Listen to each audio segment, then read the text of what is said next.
के YouTube channel पर आप सभी साथियों का स्वागत है। डियर बात करेंगे शिक्षा जगत से जुड़ी हुई तमाम महत्वपूर्ण खबरों पर। लेकिन जितने लोग चैनल पर पहली बार जुड़ रहे हैं सब्सक्राइब करके बेल आइकन प्रेस कर लीजिए। डियर आपकी स्क्रीन पर पहली अपडेट आप देख सकते हैं। 4 उप सचिवों की शिक्षा चयन सेवा आयोग को प्रतीक्षा। प्राथमिक से लेकर के एडेड माध्यमिक, एडेड उच्चतर तकनीकी और अल्पसंख्यक संस्थानों में शिक्षक भर्ती कराने के लिए गठित उत्तर प्रदेश शिक्षा सेवा चयन आयोग को सृजित 4 पदों पर उप सचिवों की आज भी प्रतीक्षा है।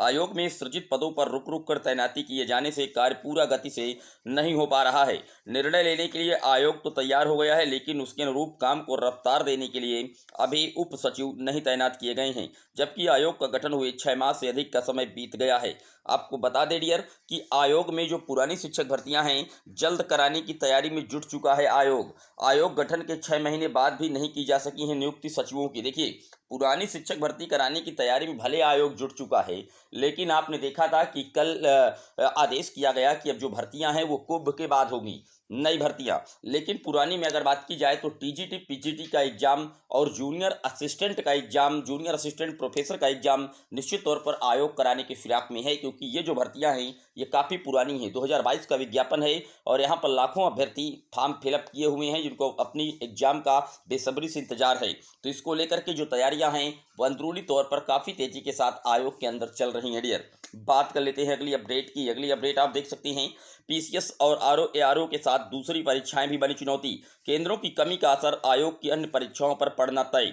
पीसीएस 2024 और आरओ एआरओ 2023 की प्रारंभिक परीक्षा को अब 2 दिन में कराने की तैयारी कर घिरे उत्तर प्रदेश लोक सेवा आयोग को आगे कई चुनौतियों का सामना करना पड़ेगा। यह चुनौतियां आगामी उन भर्ती परीक्षाओं की हैं जिनमें छात्र संख्या काफ़ी अधिक होते हैं और उत्तर प्रदेश परीक्षा अध्यादेश के तहत केंद्र निर्धारण के कड़े मानकों की वजह से उनकी परीक्षाएं एक दिन में परीक्षाएं कराना आसान नहीं होगा। उधर प्रतियोगी छात्र 2 दिवसीय परीक्षा के विरोध में आर पार की लड़ाई को लेकर के तैयार हैं और सोमवार को आयोग के पास जुटी प्रतियोगी छात्रों की भीड़ इसकी बानगी है। आयोग ने 7 व 8 दिसंबर को पीसीएस प्रारंभिक परीक्षा तथा 22 दिसंबर को प्रस्तावित आरओ एआरओ में 10 लाख से ज़्यादा आवेदन और केंद्रों के कमी के कारण 2 दिन में परीक्षा कराने की योजना बनाई है।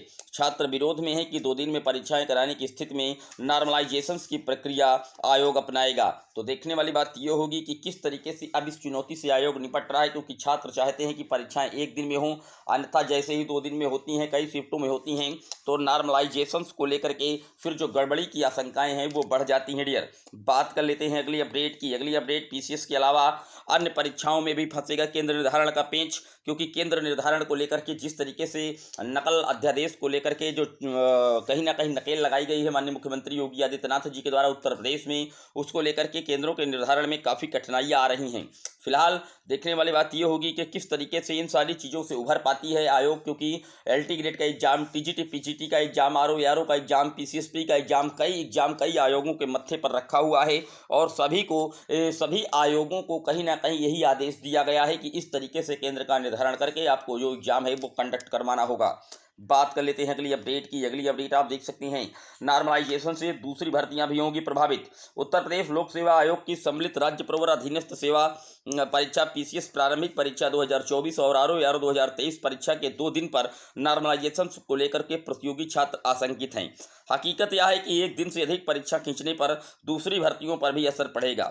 खंड शिक्षा अधिकारी ऐसी भर्तियां जिसमें लाखों अभ्यर्थी आवेदन करते हैं में नॉर्मलाइजेशन से नुकसान हो सकता है। वैसे आयोग ने यह साफ कर दिया है कि 2 दिन परीक्षा कराने पर अभी अंतिम निर्णय नहीं हुआ है, लेकिन छात्रों ने अभी पूरी तरह से निश्चिंत नहीं हो सके हैं। छात्रों के एक गुट का मानना है कि बड़ी संख्या में मेधावियों के प्रभावित होने पर वैधानिक समस्या उत्पन्न होगी और इस वजह से छात्र न्यायालय की शरण में जाने के लिए मजबूर होंगे। यानी कि अगर एक शिफ्ट से ज़्यादा परीक्षाएं करवाई जाती हैं तो अब जो अभ्यर्थी हैं वो माननीय कोर्ट का दरवाजा खटखटाएंगे, क्योंकि नॉर्मलाइजेशन से लेकर के गड़बड़ी भी होगी और दूसरी जो परीक्षाएं हैं वो भी पूरी तरीके से प्रभावित होंगी। तो आप देख सकते हैं कहीं ना कहीं इसको लेकर के जो अभ्यर्थी हैं वो आयोग पर धरना प्रदर्शन कर रहे हैं कि जो नॉर्मलाइजेशन पद्धति है ना अपनाई जाए, परीक्षाएं सिर्फ एक दिन में ही करवाई जाएं। डियर बात कर लेते हैं अगली अपडेट की। अगली अपडेट, सुप्रीम कोर्ट से बड़ी अपडेट आ रही है बीएड वर्सेस डीएलएड मामले में।